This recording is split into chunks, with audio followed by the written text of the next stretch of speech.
a última ministração desse encontro de casais. É a ministração mais importante de todas. A mais importante de todas. Nada funciona sem a oração.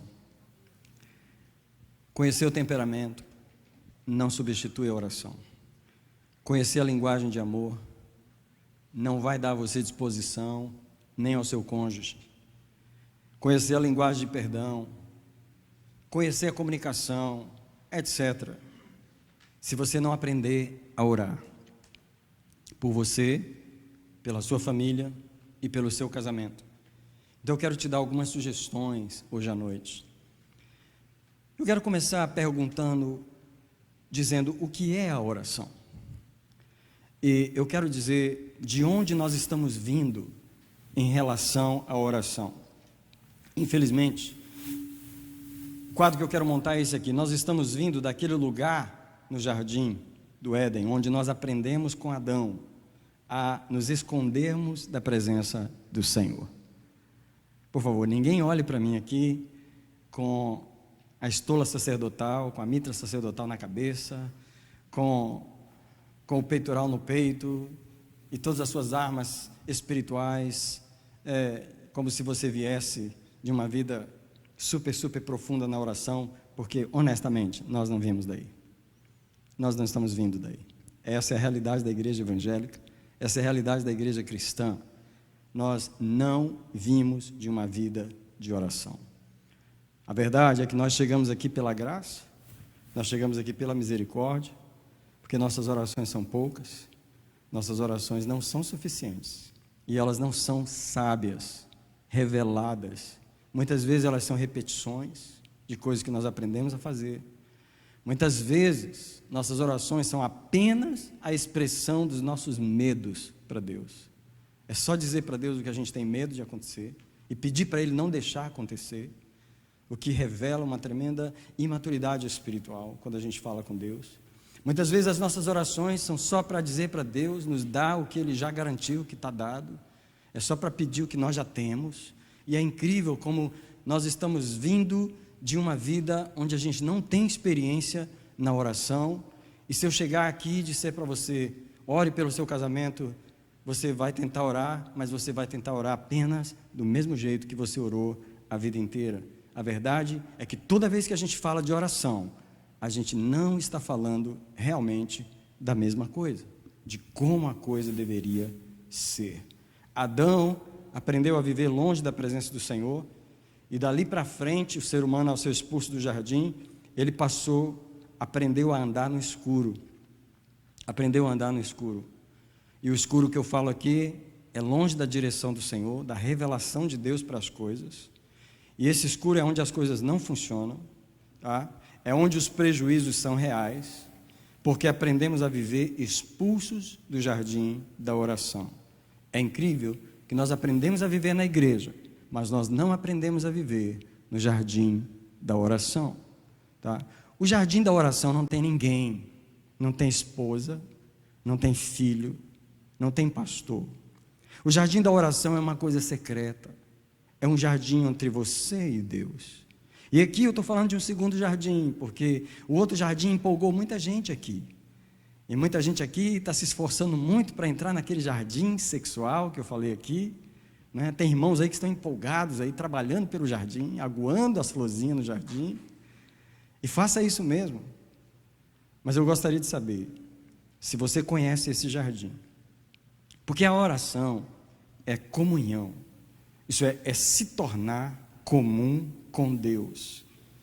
E no meio da nossa busca religiosa por Deus, nós achamos a igreja, muitas vezes nós achamos o ministério, nós achamos realização pessoal e outras coisas, mas nós não achamos o Senhor na oração.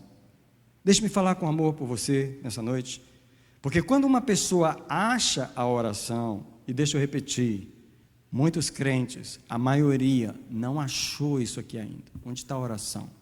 Cadê a oração? Vida de oração, o que é isso? O que é vida de oração? Eu estou na igreja, eu estou trabalhando, eu até pastoreio, eu prego, eu canto, eu trabalho com as crianças, eu trabalho com as mulheres, mas vida de oração, o que é isso? O que é oração? Nós já achamos um monte de coisa. Mas eu digo que nós não achamos a oração porque quando alguém acha a oração e através dela você acha o Senhor, porque não é a mesma coisa. Porque às vezes a pessoa pode achar a oração e se tornar uma pessoa que ora, mas não achou o Senhor na oração, por causa da forma como você ora. Mas quando você, através da oração, acha o Senhor, ela perde todo o resto. Se a pessoa perde todo o resto, ela não quer mais ministério, ela não quer igreja, ela não quer religiosidade. Quando você acha o Senhor, você achou o que um ser humano podia achar, o máximo que um ser humano podia achar, e a oração é apenas um meio de você achar o Senhor. O Senhor é o objetivo, e nós não oramos por causa da oração, mas por causa do Senhor. Por isso, aquele que não ora porque não quer a oração, mas porque não quer o Senhor, porque a oração é para nós acharmos o Senhor. Agora, deixa eu te falar um outro lado da oração que não está escrito aí. Quando nós achamos a oração, nós caímos numa armadilha santa. Porque quando a oração nos acha, do mesmo modo que a gente acha o Senhor nos acha. Quando o Senhor nos acha, quando Ele nos encontra, Ele passa a ter a nós. Porque a igreja tem você, mas Deus não tem você. O ministério tem você, mas Deus não tem você. O trabalho da igreja tem você. Aliás, a própria oração tem você. Você está lá na oração, mas não quer dizer que Deus já tem você. Porque quando você acha o Senhor, e o Senhor acha você, Deus alcançou o máximo que Ele queria. Você já percebeu que todo o investimento de Deus foi por causa de nós? E apesar disso, Ele não nos tem. Ele derramou o sangue do seu Filho por nós, Ele fez tudo por nós, e Ele procura a nossa comunhão. A gente dá um pulinho lá e sai, a gente dá uma presencinha lá e sai, a gente dá um pulinho na igreja e sai, a gente dá um pulinho na oração e sai. É difícil para Deus ter a gente. Sabe quando Deus tem a gente? Quando Ele fala assim: uau, agora você está sendo meu. Não da igreja, não do seu ministério, não dos seus sonhos, você está sendo meu, eu estou tendo você. Quando Deus tem você, esse é o momento em que você começa a ter tudo de Deus. É o momento em que Deus tem você. Deixa eu dizer para você, enquanto Deus não tiver você, você vai ficar correndo atrás de coisas que você só vai ter quando Deus tiver você. Então, quando você orar, a primeira sugestão minha é essa aqui: ore por você, orando por mim. Eu sou a obra principal. Tá? As duas perguntas mais básicas de uma vida correta de oração, não uma vida de oração qualquer, de uma vida correta de oração. As duas perguntas básicas é: Senhor, quem és tu? Foi essa pergunta que Saulo fez quando ele caiu do cavalo. E que ele perguntou: Senhor, quem és tu? E Davi respondeu essa pergunta no Salmo 18, quando ele diz: Tu és a minha luz, Tu és a minha vida, Tu és a minha graça, Tu és o meu escudo, Tu és a minha salvação. É quando você descobre quem Deus é para você. Essa é a pergunta básica da oração. A segunda pergunta é: quem sou eu, Senhor? E aí está no Salmo 139, quando você começa a perguntar para Deus: revela-me a mim, para mim mesmo. Então há dois tipos de vitória na vida do ser humano: as vitórias públicas e as privadas, tá? As públicas são as que nós desejamos, tá? O sucesso ministerial, e você pode orar só para ter sucesso ministerial. Tem gente que ora muito, mas é para Deus poder usar ele para os outros, não é porque ele quer ficar com Deus. Se você fosse ficar só com Deus, sem nunca pregar para ninguém, você orava? Ou tem gente que, se você fizer essa pergunta, ele vai descobrir que o tanto que ele ora não é para ficar com Deus, é para Deus poder usar ele para outras pessoas. É uma oração interesseira. Então, as públicas são essas E as privadas, porém, são... Essa vitória pública, um exemplo dela é quando Davi mata o Golias, diante de todo Israel.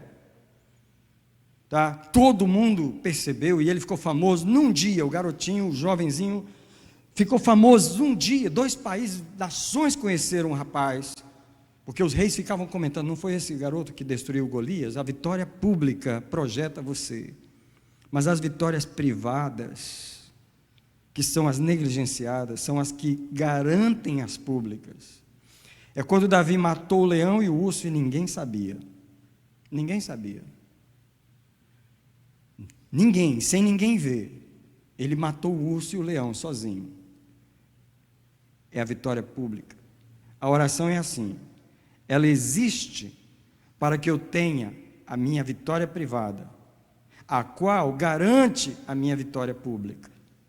Então, no casamento, que é a vitória privada, é o que o Salmo 27:6 chama de o levantar da minha cabeça sobre os meus inimigos. Eu quero ler esse texto, porque eu quero aplicar especificamente a cada cônjuge separadamente. O Salmo 27, verso 6. Davi diz: e agora será exaltada a minha cabeça acima dos meus inimigos, que estão ao redor de mim. Eu faço questão de enfatizar o pronome pessoal, meu, mim.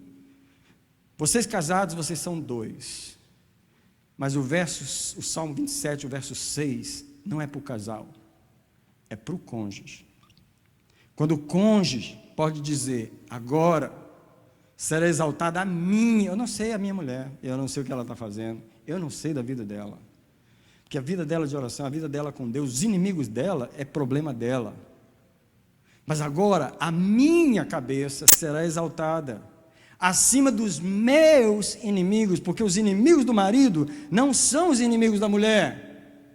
Os demônios são diferentes, os inimigos espirituais são diferentes, e quando o marido está dizendo: agora será exaltada a minha cabeça sobre os meus inimigos que estavam ao redor de mim, é porque eu consegui a minha vitória sobre os meus inimigos, na minha vida de oração pessoal, e isso não tem a ver com a minha esposa, isso não tem a ver com a minha família, isso não tem a ver com o meu pastor, isso tem a ver comigo e Deus. E deixa eu dizer isso aqui, ó. A esposa só terá um marido novo quando ele vencer os seus próprios inimigos espirituais, obtendo uma vitória privada, na qual ele pode declarar: agora será exaltada a minha cabeça acima dos meus inimigos que estão ao redor de mim. Da mesma forma, o marido só terá uma esposa nova quando ela, de forma pessoal e particular, puder declarar a mesma coisa.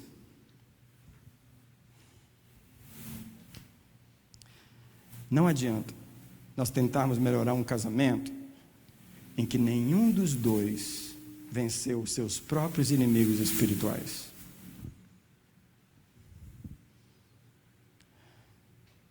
Agora será exaltada a minha cabeça. Sabe por quê? Porque ela estava embaixo, ela estava submissa. Os meus inimigos que estavam ao redor de mim estavam em cima de mim.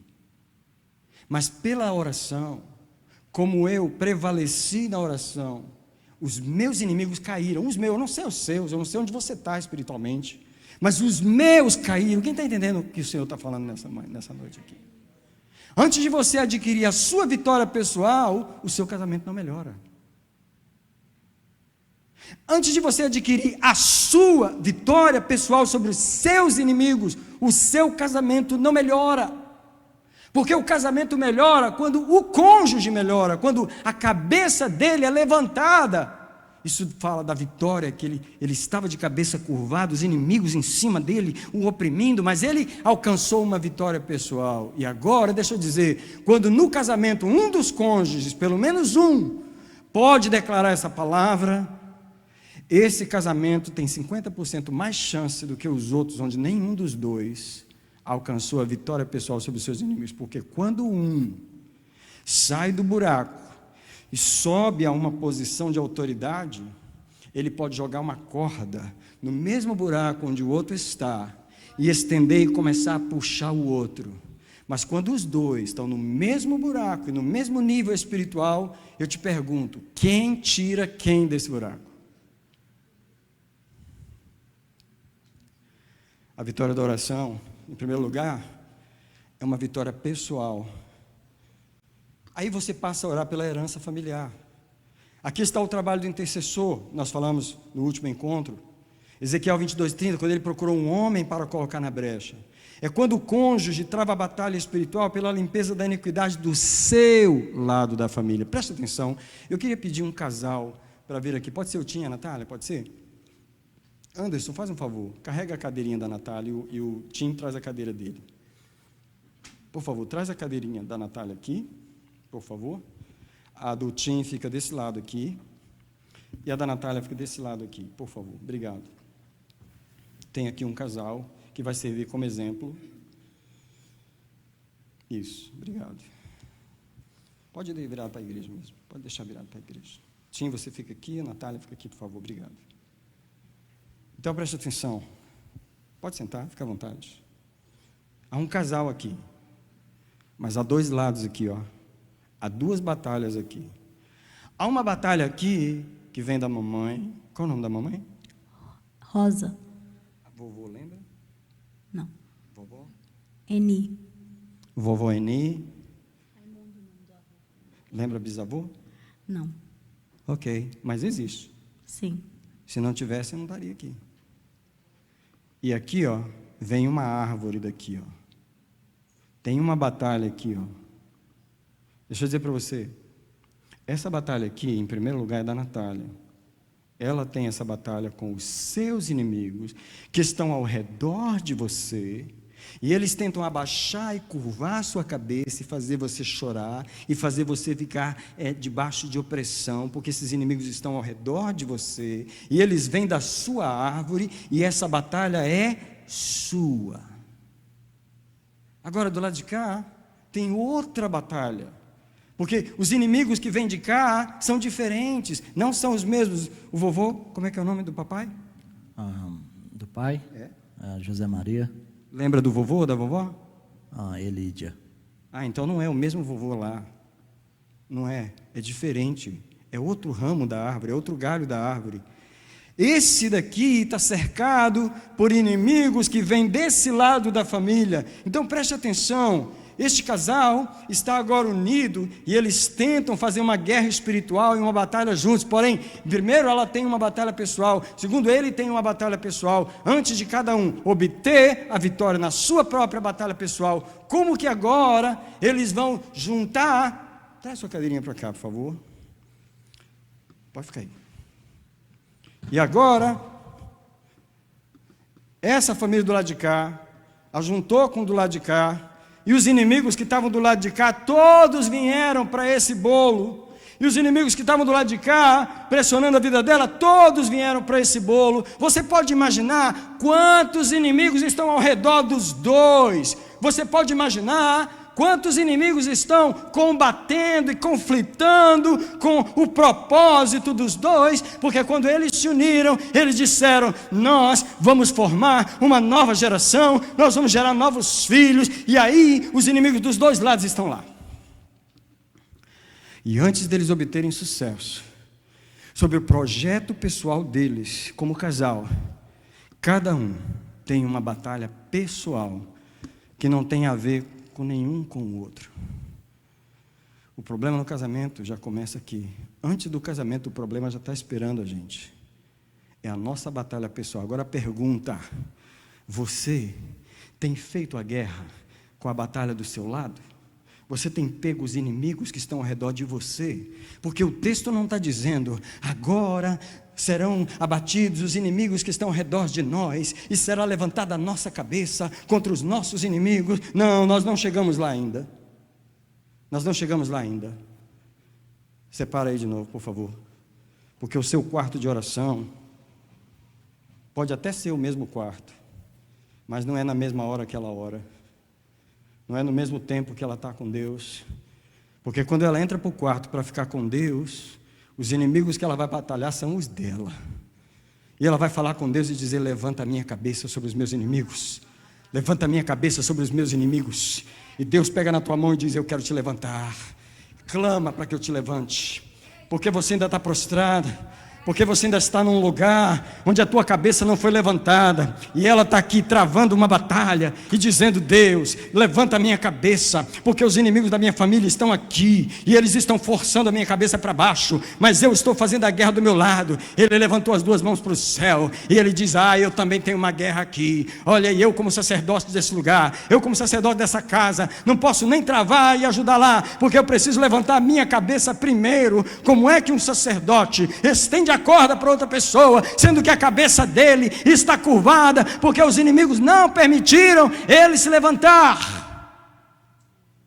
E o quarto de oração, embora eles dois tenham o mesmo quarto, embora eles dois tenham a mesma cama, o lugar da oração não é o mesmo, porque é uma batalha pessoal. Você tem que triunfar sozinho primeiro, você tem que obter uma vitória pessoal primeiro, você tem que declarar e dizer: Deus, me levanta contra os meus inimigos, e são diferentes daquele lá. E os dois estão clamando, e Deus diz: eu quero te levantar, eu quero te levantar, eu quero te levantar. E Deus pega na mão dele e diz: começa a levantar. Eu vou levantar a tua cabeça sobre os teus inimigos.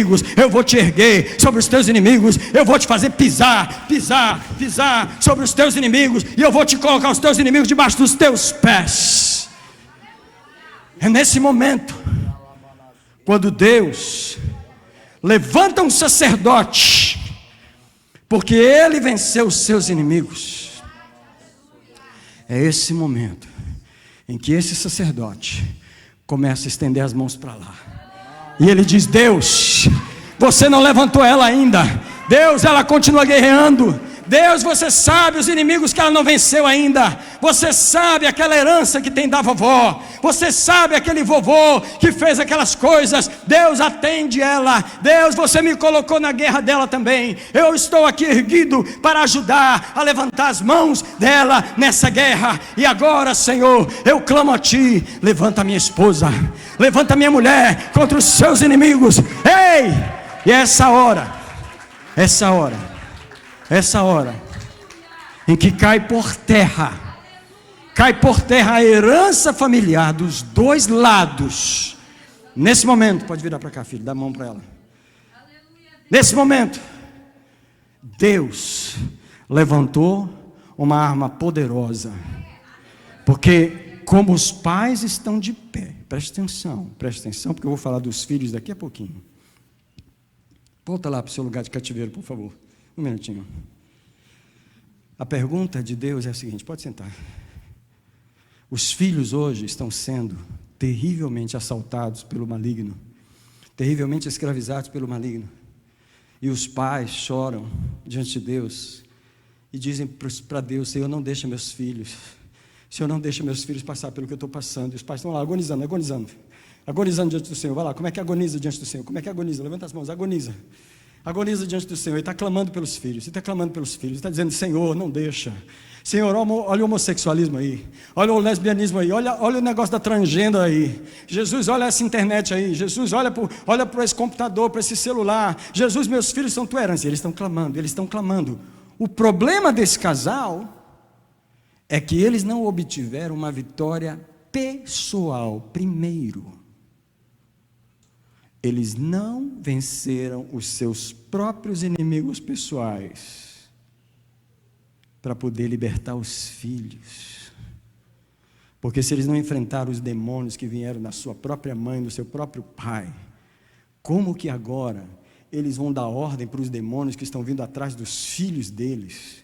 Porque se eles não foram levantar da cabeça deles sobre os próprios inimigos deles, como é que esse casal, que não venceu a batalha pessoal da oração, não conquistou uma vida pessoal de oração, não pôde declarar: agora é exaltada a minha cabeça sobre os meus inimigos que estão ao redor de mim? É nesse momento que um pai e uma mãe têm condição de olhar para os demônios que estão atrás dos seus filhos e dizer: agora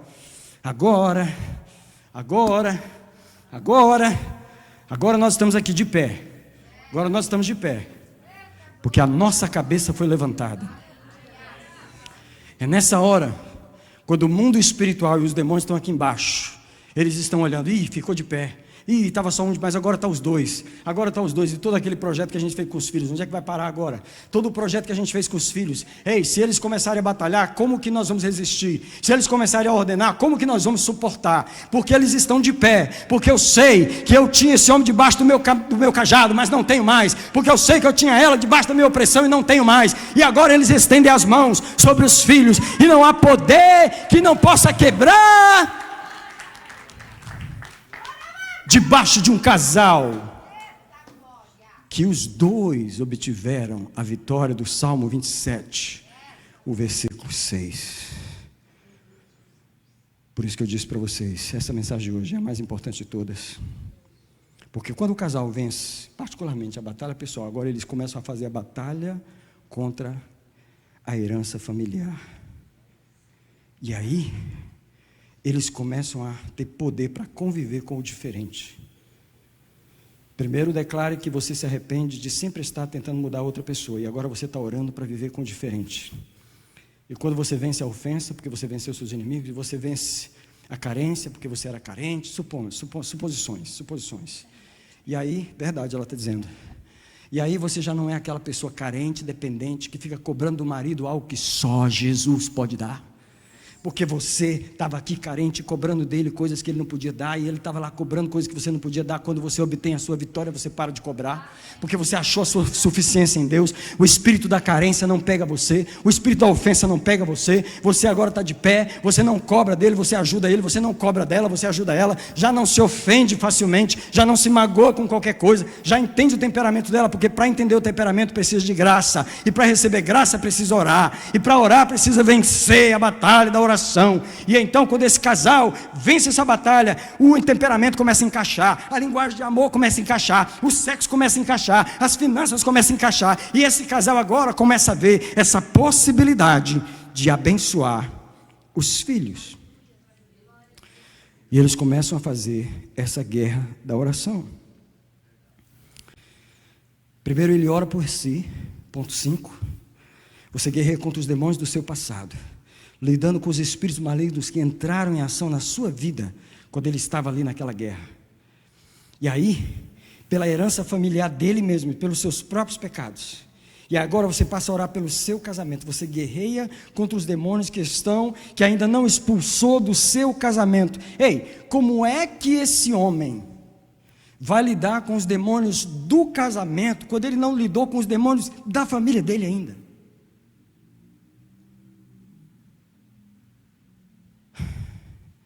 Então, é a hora que eles se preparam para orar pelos filhos. Você começa a orar pela geração seguinte. Estou na página 39, no finalzinho, isso é, todos os meus descendentes. Eu estou fazendo uma guerra contra os demônios que querem permanecer passando de geração em geração. Estou na página 40, perpetuando a obra da iniquidade e atrasando os planos de Deus para as gerações seguintes. Pode ficar sentadinho do lado da sua esposa, ali, porque agora nós vamos fazer a guerra juntos.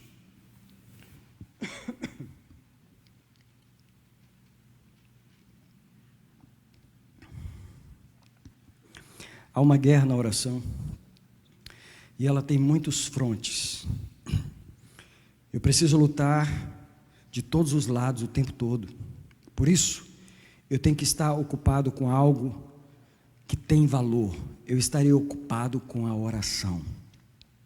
Essa é a arma que Deus nos deu para fazer diferença e fazer as mudanças geracionais que nós precisamos fazer em nossas gerações e libertar a geração de hoje das iniquidades passadas e libertar e proteger as gerações futuras. Se alguém tem Bíblia, abra em Isaías 58, 12. Quando o casal obtém a vitória pessoal, a vitória privada. Lembra? Davi venceu primeiro o urso e o leão, para depois poder derrubar o gigante Golias. O urso e o leão são os demônios pessoais. Já ouviu falar em espíritos familiares? Os espíritos da família. Eu quero perguntar mais uma vez: Você já pegou os demônios do lado da sua família? Você já pegou? Eu não estou falando do seu casamento ainda. Estou falando da vitória privada. Na última aula, você levou uma folha para fazer um mapa. Você viu aquela folha? Você checou aquelas perguntas? Você escreveu o nome dos espíritos que estão só do seu lado? Isso não tem a ver com sua esposa. Isso não tem a ver com os parentes dela. Isso tem a ver só com a história da sua própria vida. Irmãos, não adianta nós tentarmos melhorar o casamento sem melhorar a gente. Não adianta obter vitória para a geração seguinte sem subir acima dos próprios inimigos. Você precisa conquistar a sua própria vitória, para que em Isaías 58:12 você possa se tornar isso aqui.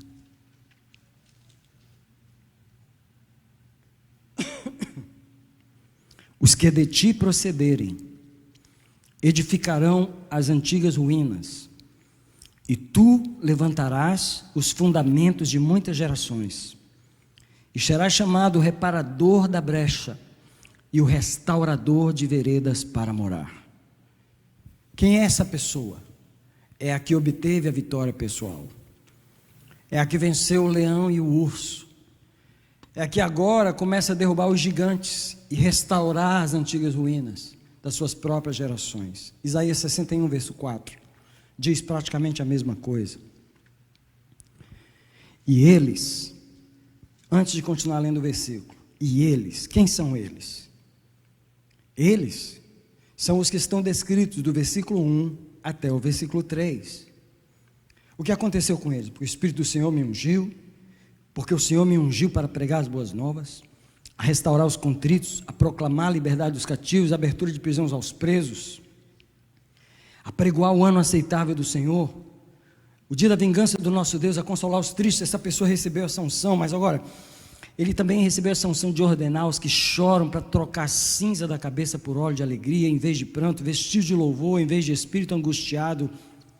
Isso é, a pessoa do verso 4 é a que passou por tudo isso, é a que teve essa mudança na vida dela, ao ponto de que no final do versículo 3, ela se chama árvore de justiça, plantação do Senhor, para que Ele seja glorificado.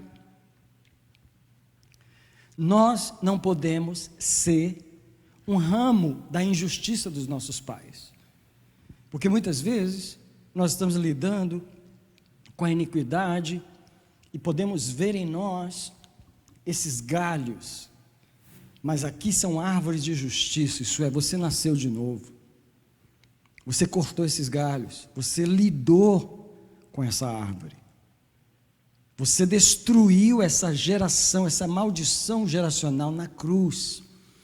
As pessoas têm medo de falar em maldição geracional, como se a maldição geracional fosse uma coisa permanente, como se fosse uma coisa imutável. Toda vez que eu falo de maldição geracional, eu estou falando de algo que você pode apagar com o sangue de Jesus. Toda vez que eu estou falando de uma herança familiar negativa, eu estou falando de algo que Jesus já derrotou na cruz, de algo que o Senhor já arrancou pela raiz, e que você só precisa chegar lá e dizer: é meu esse direito, eu vim aqui repossuir o que é meu, eu vim aqui reclamar o que é meu. Alguém diz comigo: eu faço isso através de uma vida de oração.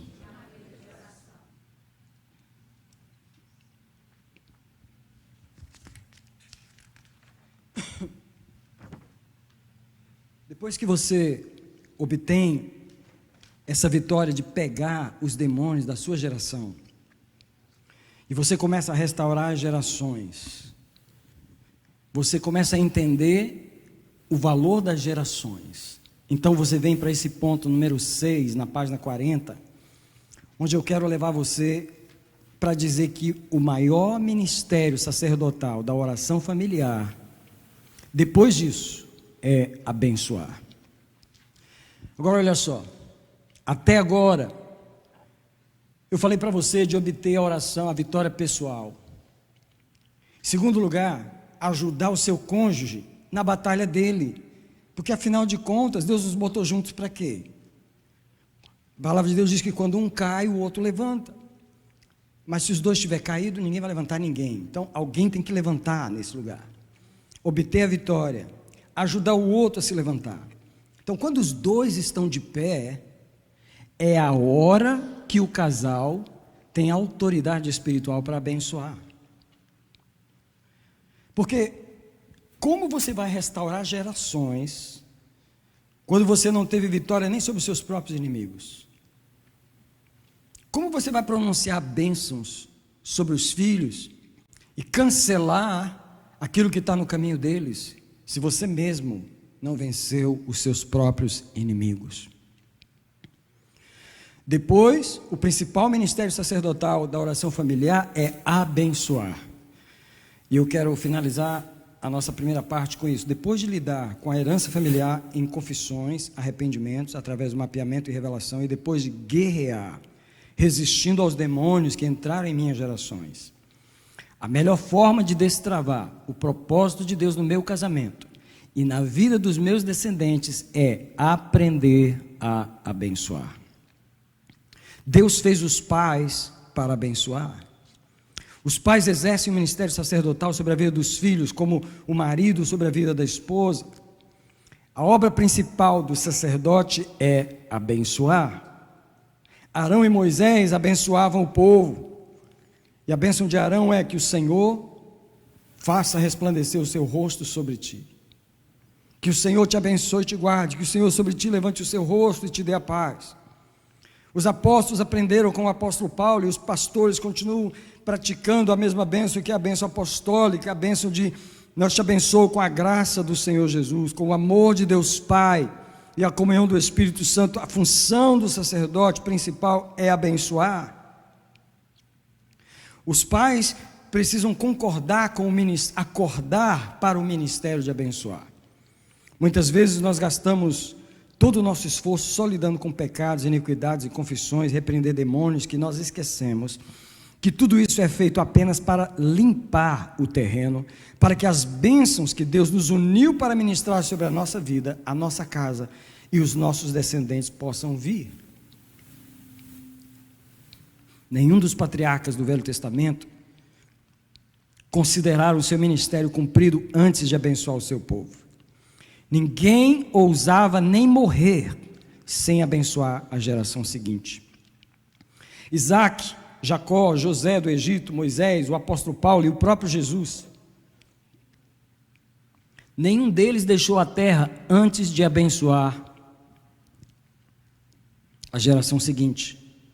Antes de subir ao céu, diante dos olhos dos discípulos, ele os abençoou.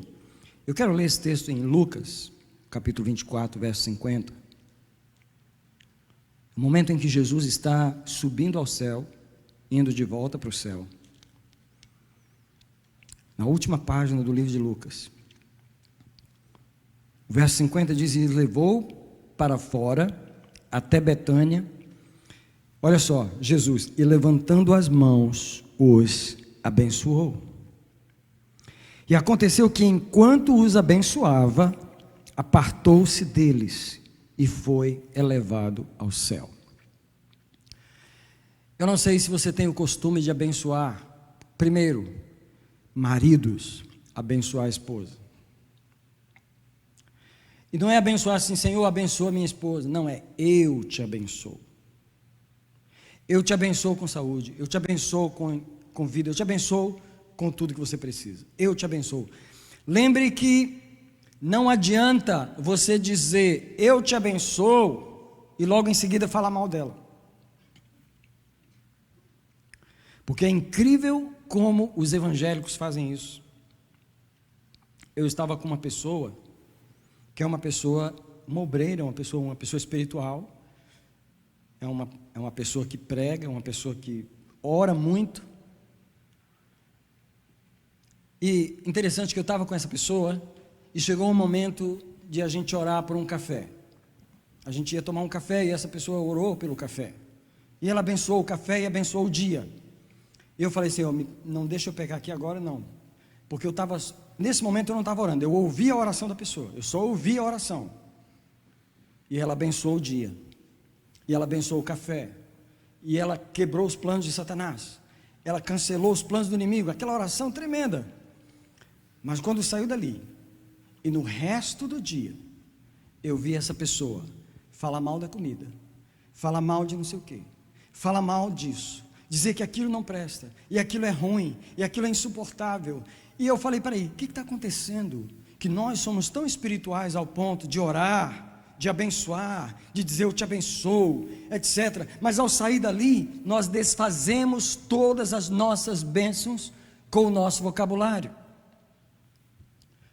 Então, quando eu digo abençoar, eu não estou falando só de você dizer eu te abençoo. No meio da página 40, eu estou dizendo, pais, oremos pelos nossos filhos, confessemos os seus pecados como Jó fazia por seus filhos.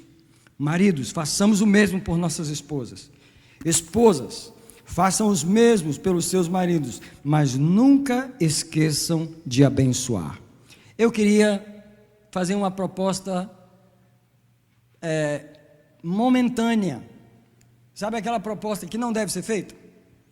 Eu vou fazer ela hipoteticamente, momentaneamente. E a proposta é a seguinte: não ore.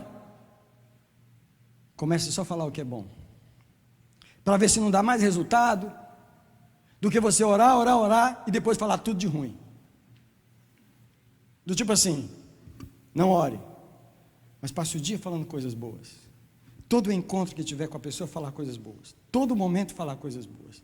Do sol, do calor, do frio, da comida, do carro, do telefone, do não sei o que, do serviço. Falar coisas boas e falar coisas boas.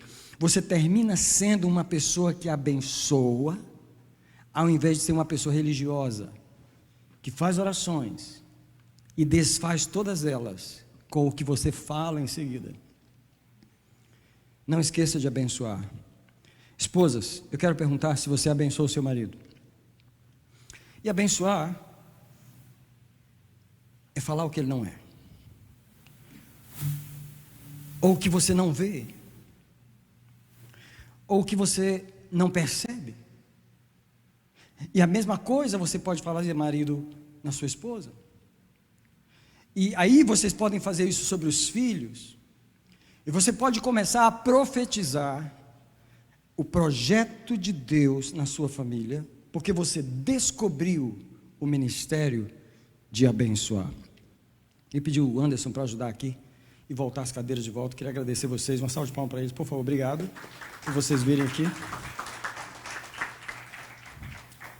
Obrigado. Nossa autoridade não é só para confessar pecados de antepassados, nem só para pedir perdão na corte celestial. Nossa autoridade também não é somente para expulsar os demônios que entram em nosso território.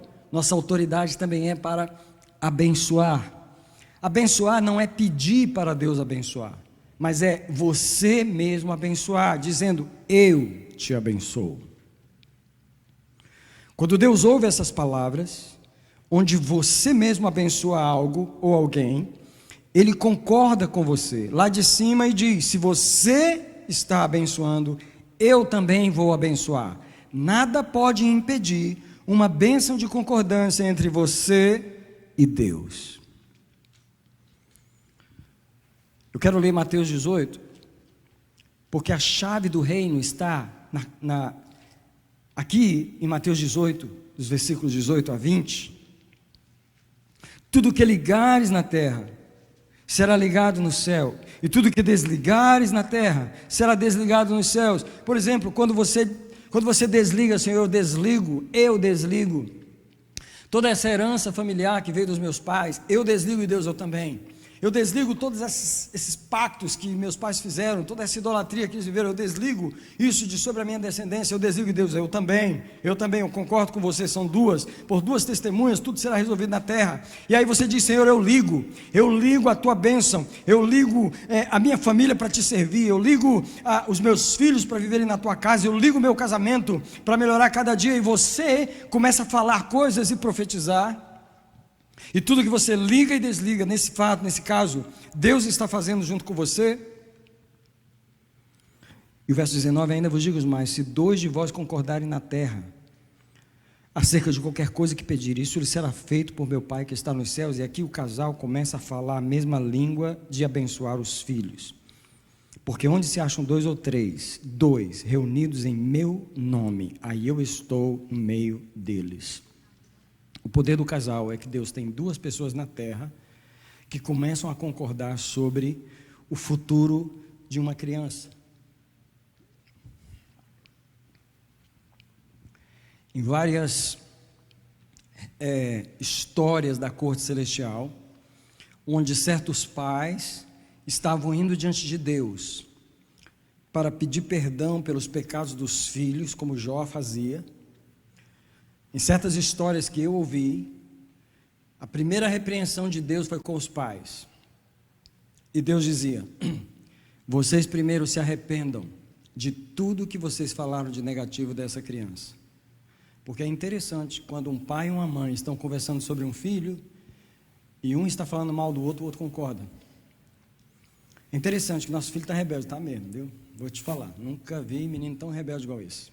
Como que pode estar respondendo desse jeito? Os 2 estão concordando, e eles estão dando um testemunho contra o filho deles, e eles estão falando, e o céu e o inferno estão anotando. É incrível como que os pais, às vezes eles entram em pânico com uma situação temporária na vida de uma criança, porque as situações são temporárias. Diga comigo, são temporárias. Sabe, rebeldia é uma coisa temporária, desobediência é uma coisa temporária. E quando você começa a falar: olha que menino desobediente, fala: é mesmo, viu? Tua mãe está falando é verdade, tu não obedece mais, pronto. Os 2 estão concordando que a desobediência está ali, e o testemunho está sendo registrado no céu. Então, quando os pais dão o mesmo testemunho contra a criança, eu te pergunto: nem no céu nem na terra alguém pode mudar isso, porque os próprios pais estão dando um testemunho negativo contra os seus filhos. Deixa eu fazer uma pausa aqui. Hoje a gente vai tomar um café um pouquinho mais tarde, porque essa é a última ministração, no máximo 8h30 a gente vai para o café. Mas deixa eu terminar essa parte aqui. Deus é a pessoa que melhor equipado é para lidar com o mal. Eu sou fascinado com a forma como Deus lida com o mal, porque eu não tenho a mesma capacidade. Eu me pego frustrado, eu vejo a minha fraqueza, eu encontro a minha fraqueza quando eu estou diante de um mal, e eu fico procurando como agir.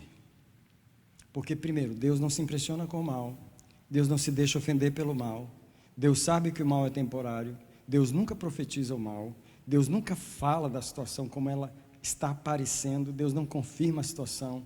Quando Deus fala, Ele sempre fala o que a pessoa pode ser, Deus é como que Ele se ausentasse daquela situação temporária e Ele lidasse com o mal dizendo: você vai acabar, você não vai ficar, eu te abençoo.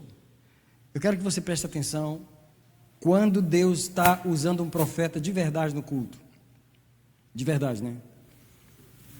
E às vezes você conhece a pessoa, sabe as dificuldades dela, mas toda vez que Deus vai falar com a pessoa, quando é Deus que fala, Deus sempre fala positivamente. Deus sempre fala levantando a pessoa. Deus sempre fala projetando ela. É como se Deus ignorasse. Deus não ignora, mas é como se Ele minimizasse as situações, os pecados, as dificuldades, e Ele vai direto na edificação, no abençoar, no projetar. É assim que a gente tem que fazer no ministério de abençoar. Então, há 2 formas de abençoar. Número 7, primeiro você diz a Deus que você abençoa algo. Por exemplo: Senhor, eu abençoo os estudos dos meus filhos. Senhor, eu abençoo aquela viagem. Senhor, eu abençoo este momento de conversa. Essa é uma das formas. Segundo, você se dirige à pessoa ou ao objeto que você quer abençoar e você pronuncia a bênção. Por exemplo, carro. Porque é o seguinte, quando você vai abençoar, você não é igual às pessoas, não. Você é um pouquinho diferente.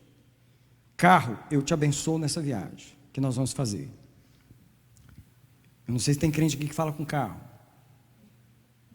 Ou fala com outras coisas, mas eu falo. Eu abençoo. E aí você vira para o seu filho e diz: meu filho, eu te abençoo nesse teste que você vai fazer amanhã. Eu te abençoo nesse teste. Você diz: querido ou querida, eu te abençoo no trabalho ou projeto que você vai fazer hoje. Duas formas de abençoar. Você diz a Deus que abençoa: Senhor, eu abençoo aquilo ou aquela pessoa. E aí você chega para a pessoa e diz: eu te abençoo para fazer isso ou aquilo. Agora, sugestões de orações diárias para serem abençoadas pelos pais e pelos cônjuges. Primeiro, abençoe o cônjuge. Antes de mais nada, abençoe você mesmo. E se arrependa das coisas negativas que você pensa e fala de você mesmo. Por quê? Como que uma pessoa se amaldiçoa pode abençoar outro? Eu sou ruim, eu sou fraco, eu não presto, mas eu te abençoo. Eu falei: não, guarda a sua bênção para você que eu não quero ela. Eu sou próspero, eu sou abençoado, eu venci os meus inimigos e a minha cabeça foi levantada sobre eles, então eu te abençoo. Então abençoe você primeiro, porque somente uma pessoa abençoada em si mesma tem o poder de abençoar os outros. Agora comece a abençoar o seu cônjuge. Sugestões para abençoar o cônjuge: abençoe o espírito da pessoa, para que ele ou ela possa se levantar. Se seu cônjuge é fraco numa área, você percebe que o espírito dele está preso naquela área, abençoe o espírito dele, porque Provérbios 18:14 diz que o espírito do homem o sustenta na sua enfermidade, mas o espírito abatido, quem o levantará? Uma das formas de você abençoar o seu cônjuge, uma das áreas mais objetivas, é abençoar o espírito dele, porque se o espírito dele ou dela levantar, você tem outra pessoa. Vou repetir essa parte, porque se você não lembrar de nada, lembre disso aqui: abençoe o espírito do seu cônjuge, para que ele receba a revelação de Deus, ele seja levantado. Depois, abençoe a mente. Se há uma área que você deve orar e abençoar sempre, é a mente. E aqui há versículos para você orar na renovação da mente. Senhor, eu abençoo a mente dele, a mente dela, com a renovação do entendimento. E eu abençoo o coração dele ou dela com um espírito de sabedoria e revelação. Efésios 1, 17, 18. A mesma bênção que Paulo ministrou na igreja. Você abençoa o espírito, abençoa a mente e o coração. Agora abençoe os sentidos. Eu estou falando da visão, da audição, do discernimento espiritual, do paladar espiritual, das mãos, etc. Abençoe os sentidos para serem abertos e curados por Deus, especialmente os olhos, os ouvidos e o coração. Está aqui 2 versículos para você orar nos sentidos do seu cônjuge. Eu abençoo os olhos dele para serem abertos. Eu abençoo os ouvidos dela para ouvirem a voz do Senhor.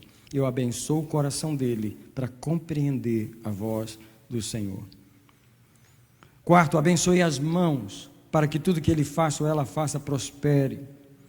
Deus, eu abençoo a comida que a minha esposa está fazendo agora na cozinha.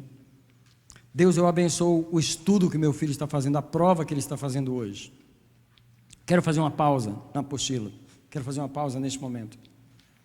E a pausa é a seguinte: o Espírito Santo acabou de me lembrar de fazer um pedido para vocês, para todos nós que estamos aqui, que somos servos do Senhor. O pedido é o seguinte: por favor, pare de falar no que o diabo está fazendo. Uma das pessoas mais famosas na boca dos crentes é Satanás. Eu quero perguntar se isso é justo. Se é justo a gente ficar falando do que o inimigo faz e repetindo o que ele faz. E toda dificuldade é o diabo. E tudo é o inimigo. Porque o inimigo está fazendo uma grande obra. Misericórdia. Quem está fazendo a grande obra é Deus. E você nem menciona a obra que Deus está fazendo. Você sempre fica falando do inimigo, do inimigo, do inimigo. Eu não sei por que os crentes amam tanto o inimigo. Porque você repete demais o que ele faz, quando a obra dele é a obra mais temporária que existe. Tudo o que ele tenta fazer é mais uma tentativa. Ele nunca consegue realmente realizar os seus planos. Alguém diz amém? Alguém diz glória a Deus? Ele nunca consegue fazer o que ele tenta fazer. Ele é sempre frustrado e derrotado nas suas tentativas. Mesmo quando ele pensa que ele alcançou uma vitória, foi só para quebrar a cara ali na frente de novo. Porque o projeto de Deus sempre vai prevalecer sobre nós. Mas nós não honramos o projeto de Deus. Nós não proclamamos as obras de Deus. Quando nós vamos dar um testemunho, é mais um testemunho do que o inimigo fez, porque o inimigo, irmãos, me tomou isso, e o inimigo, peraí, meu irmão, te dei a oportunidade para você falar do inimigo aqui na frente, dá vontade de tomar o microfone, e pedir para a pessoa, fala do que Deus fez, exalta o nome de Deus, que a tua boca seja uma boca que proclame as obras de Deus. Então antes de você abençoar, pare de falar do que o inimigo está fazendo, por favor, por favor, por favor, tira a palavra diabo da sua boca. Meu Deus, nós desonramos ao Senhor, falando de alguém indigno. Eu quero perguntar qual é o nome digno na nossa boca. Deixa eu contar uma experiência do pastor americano. Eu estive numa conferência com ele. Ele vendeu vários livros, eu comprei uns 3 livros dele. Esse homem, ele teve muitas experiências no céu, muitas. Uma delas, ele estava num culto. E naquele culto a glória de Deus desceu, como às vezes desce aqui no culto.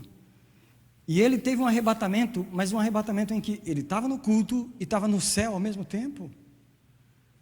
E sabe, quando a glória de Deus tomou a igreja, o ministro de louvor parou de ministrar, porque eles começaram a respeitar o que Deus estava fazendo, e todo mundo se calou no púlpito, e a glória de Deus estava, e aquele louvor, aquela adoração, e ele estava aqui e lá.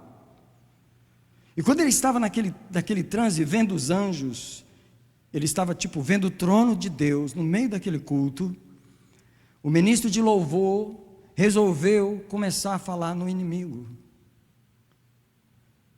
E quando ele estava lá em cima, ele ouviu os anjos perguntando, quem? De quem que ele está falando? De quem que ele está falando? Porque o nome desse nem é recordado naquele lugar. E nós quebramos os momentos, nós quebramos os nossos momentos, nós introduzimos um nome indigno no meio das nossas situações, quando o nome que a gente devia estar exaltando as obras é aquele que nós devíamos estar fazendo. Deus está fazendo maravilhas, Deus está fazendo maravilhas, Deus está fazendo maravilhas. Eu não quero saber quão ruim está, Deus está fazendo maravilhas, Deus está abençoando, tudo vai dar certo, tudo vai dar certo, tudo vai ser abençoado, tudo vai ser próspero. Vai ter problema? Não, não vai ter problema lá. Vai faltar dinheiro? Não, não vai faltar dinheiro lá. Tudo vai dar certo. O que Deus quer fazer, tudo vai ser feito. E você começa a proclamar as obras de Deus, e você tira o nome do seu adversário da sua boca. Eu queria fazer uma oração antes de terminar. Eu queria que você, onde você está, você dissesse comigo, Senhor, eu tenho feito isso às vezes, e eu quero pedir perdão nesse momento. Eu quero pedir perdão por, às vezes, eu exaltar a obra do inimigo, eu falar muito do que o inimigo está fazendo. Às vezes eu quero só mencionar que ele é astuto, que ele é não sei o quê, e eu não tenho que ficar falando no que ele é.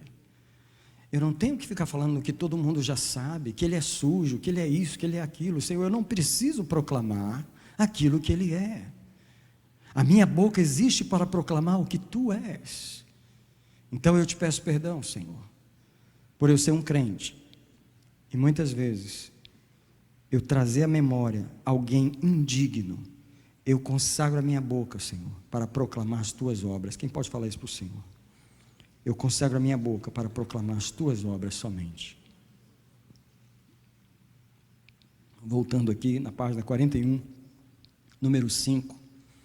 Então, abençoe toda e qualquer área da vida do seu esposo ou esposa, seguindo a revelação do Espírito Santo com prosperidade, saúde, alegria, discernimento, paz e tudo que você desejar. Abençoe o seu cônjuge, olha, na área em que ele ou ela é fraco e que até você costuma falar mal. Uma das razões porque Deus não muda o seu cônjuge é porque você fala mal dele. Se você dá um testemunho negativo da sua mulher ou do seu marido, na corte celestial você está testemunhando contra, por que é que você espera que Deus mude, se nem você acredita nisso? Se você diz, ele é assim mesmo, ele não vai aprender, esse aí não aprende não, esse aí vai ser assim mesmo, esse aí não muda não.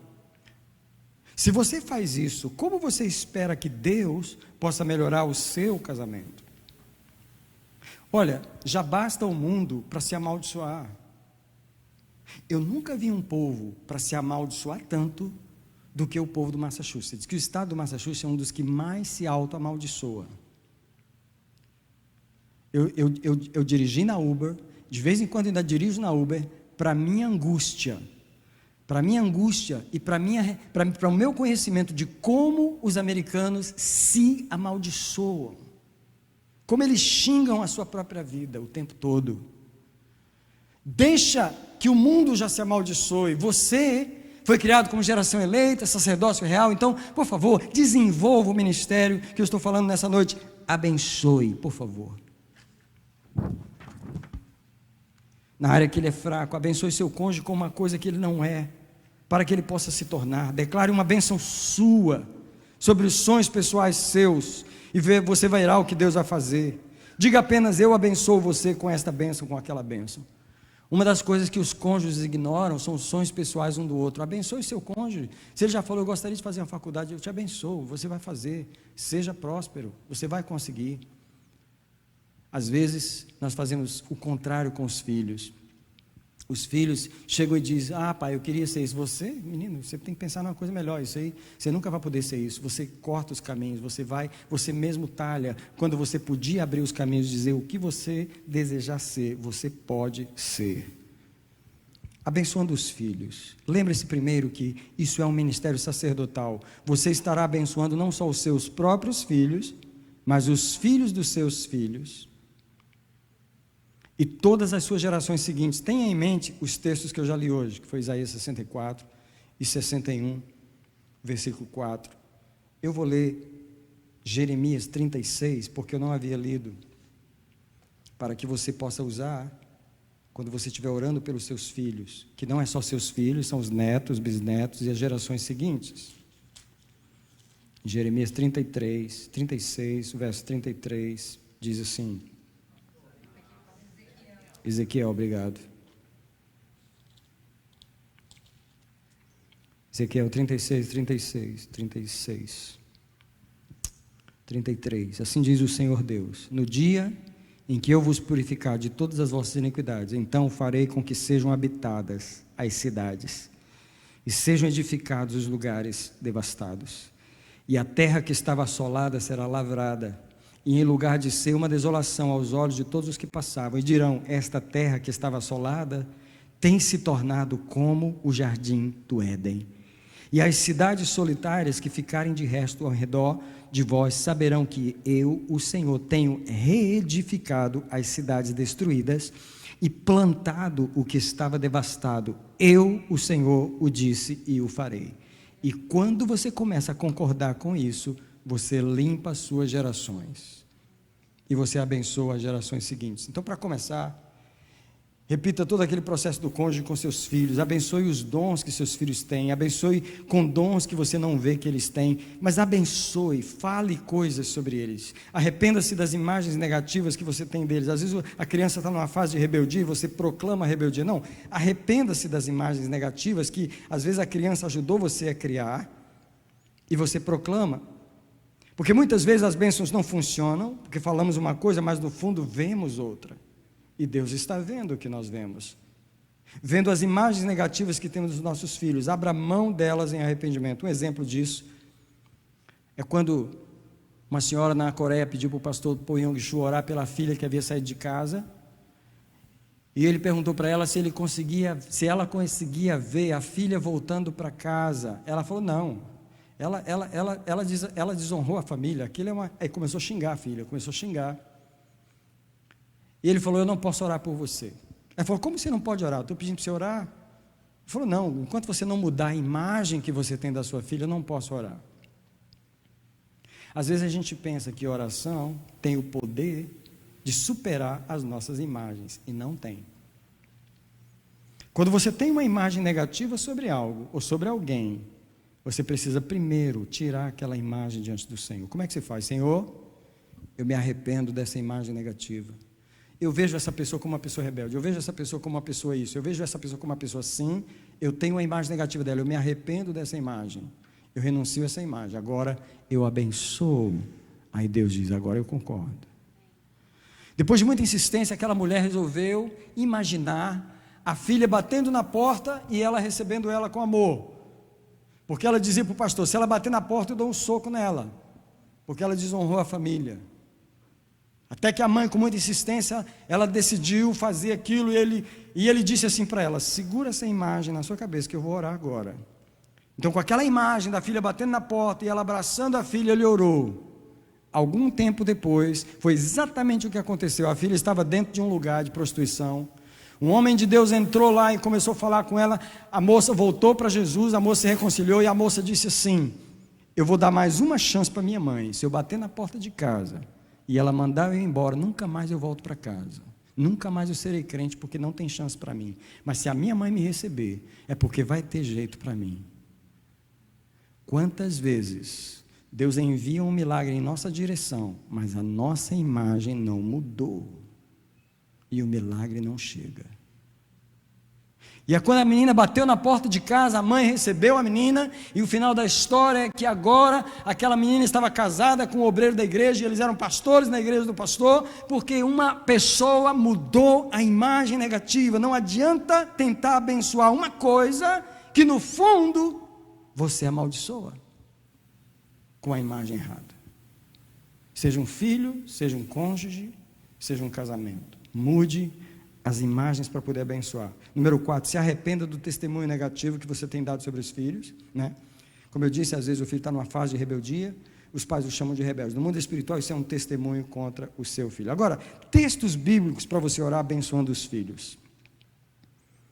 Lucas 1, verso 40 e o verso 52 diz assim, Senhor, eu abençoo meus filhos para crescer e se fortalecer, ficando cheios de sabedoria e da graça de Deus. Por quê? Em Lucas 1, 40 diz que Jesus crescia e se fortalecia em sabedoria e graça. E você pode aplicar esse versículo no seu filho.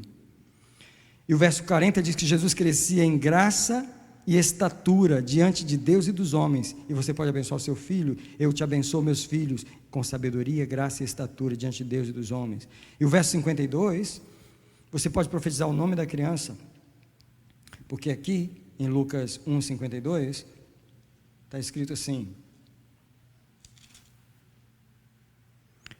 Não, esse texto aqui está fora, o verso 52, tá? É o versículo 40.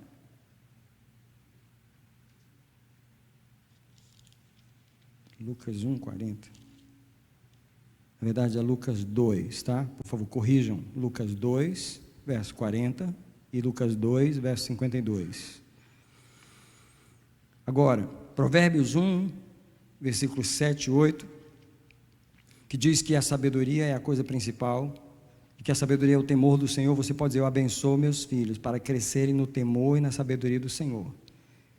E o verso 8 diz que o filho bom é o filho que ouve a instrução do pai, e você abençoa ele dizendo, eles ouvirão a instrução do pai, eles ouvirão o ensino da mãe. E assim você está aplicando esses textos na oração, abençoando seus filhos. Um dos versículos que nós gostamos de orar é Isaías 54, verso 13, porque esse versículo diz que todos os teus filhos serão ensinados do Senhor e que a paz dos teus filhos será abundante. E você pode dizer, eu reclamo essa promessa na vida dos meus filhos, que todos eles serão ensinados do Senhor e que a paz dos meus filhos será abundante. Agora, um texto que eu gosto muito também é essa palavra de Atos 2,17, porque diz que os nossos filhos e as nossas filhas profetizarão. que os nossos jovens terão visões e os nossos velhos terão sonhos. Então, você diz, eu reclamo essa promessa na vida dos meus filhos e dos meus descendentes. O Senhor falou que os nossos filhos profetizariam, eu reclamo isso, que os meus filhos sejam profetas, que os nossos jovens tenham visões. Tá? Isaías 65, verso 23, diz assim, não trabalharão em vão, nem gerarão filhos para a infelicidade, porque serão a descendência dos benditos do Senhor, e os seus descendentes estarão com eles. Senhor, eu tomo essa promessa para mim e para os meus filhos. E um versículo que eu acrescentei depois, foi o versículo 9 de Isaías 61, que diz assim, e a sua posteridade será conhecida entre as nações, e os seus descendentes no meio dos povos, e todos quantos os virem, reconhecerão como descendência bendita do Senhor. E você pode proclamar isso sobre os seus filhos. Agora, sugestões de orações específicas.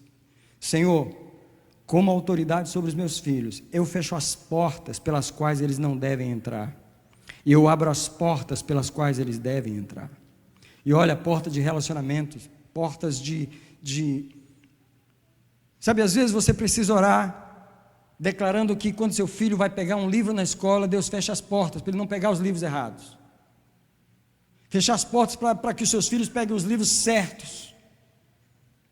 Eu estou com um livro lá em casa, que eu descobri que alguns adolescentes aqui da nossa igreja começaram a ler esse livro, e eu peguei uma cópia dele para ler. É um livro que tem um tremendo conteúdo sexual. E os nossos filhos estão pegando esses livros nas livrarias, nas bibliotecas das escolas para ler. Você pode fechar a porta. Eu autorizo, Senhor, os meus filhos a prosperar. Isso aqui é muito importante, em tudo que eles fizerem. Isso aqui também, eu autorizo meus filhos a fracassarem em tudo que eles tentarem de fazer de mal. Eu quero perguntar aqui, quem aqui nunca tentou fazer uma coisa errada? Todos nós. E Deus teve misericórdia. Deixa eu ensinar você a orar, porque os seus filhos também vão tentar fazer coisa errada. Mas se você disser, eu proclamo que eles vão fracassar em tudo de errado que eles tentarem fazer, para que eles não tenham sucesso naquilo de errado. Finalizando aqui, eu autorizo meus filhos a vencer o maligno, a descobrir seus enganos e nunca mais ouvir a sua voz, mas ouvir a voz do Espírito Santo. Eu abençoo os planos do Senhor para eles e cancelo os planos do inimigo para eles. Eu proíbo todos os relacionamentos errados na vida deles. Eu os abençoo com relacionamentos que o Senhor destinou para eles. Eu os abençoo os estudos, a profissão, o casamento e o ministério deles. Eu abençoo a unção deles. Eu quero terminar com essa aqui. Que todos os dons que o Senhor plantou neles floresça, e que a unção seja sempre maior e mais forte que a carne deles, e que a curiosidade para o mal. Eu comecei a entrar no quarto dos meus 2 filhos e proclamar isso. Meus filhos são ungidos, só que às vezes a unção está sendo subjugada por outras coisas, mas eu chego lá e abençoo a unção que está na vida deles, e eu proclamo, não, a unção aqui vai ser mais forte. A unção vai ser mais forte que a curiosidade para o mal. A unção vai ser mais forte que o desejo da carne. A unção vai ser mais forte que as amizades. E assim nós estamos abençoando os nossos filhos. Eu quero orar, finalizando essa parte para a gente tomar um café. Eu quero agradecer a Deus pela oportunidade de ministrar tudo isso a vocês. E a oração que eu quero fazer agora é para que você tenha uma vida de oração. Você precisa conquistar isso. Eu queria pedir de você abrir as 2 mãos diante do Senhor. Eu não estou falando que ninguém ora. Eu sei que você ora. Mas eu não sei se você conquistou uma vida de oração. Muitos estão tentando orar. E eu quero te abençoar agora para você conseguir orar. Porque sem conseguir orar, pouca coisa ou quase nada vai mudar. Eu te abençoo nesse momento, com o espírito de oração. Eu proclamo que o Espírito que ministrou em todos os encontros de casais até aqui, é o mesmo Espírito que agora ajuda você a sair desse encontro com um propósito de oração. Por favor, fale com Deus agora, você que está aí sentado no banco, e diz, Deus, onde está o meu propósito específico de oração que o Senhor quer que eu tenha? Vou deixar você orar um pouquinho e falar com o Senhor. Deus, fala com este homem, fala com esta mulher, fala com este sacerdote, esta sacerdotisa. esse que tem que ter uma vitória privada, esse que tem que se levantar e vencer os seus inimigos, esse que precisa declarar: eu venci, a minha cabeça foi exaltada sobre os meus inimigos. Senhor, dá vitória aqui aos pais, aos homens dessas famílias. Em primeiro lugar, eles sejam homens de oração. Senhor, dá vitória aqui às mulheres, às mães, que em primeiro lugar elas sejam mulheres de oração, para que depois eles possam ver as mudanças no casamento, e como resultado disso eles possam ver as mudanças nos filhos, e todo o projeto maligno cair na vida dos filhos. Deus, que esses homens não sejam pessoas religiosas, que fazem trabalhos na igreja, mas não oram. Que essas mulheres não sejam pessoas que fazem coisas na igreja, mas não tenham vida de oração. Eu os abençoo hoje com uma vida de oração. Deixa eles encontrarem uma vida de oração e deixa a oração encontrá-los, para que eles achem o Senhor, antes da igreja, antes do ministério, antes de qualquer outra coisa, eles achem o Senhor. Que o Senhor seja o nosso maior tesouro, que o Senhor seja a nossa maior alegria, gastar tempo com o Senhor. Eu abençoo o teu povo com uma vida de oração, em nome de Jesus. Queridos, hoje a gente vai voltar às 9, para a gente ter um momento de renovação de votos e alegria, e receber lembrancinhas. Vamos descer para o nosso café. Aleluia.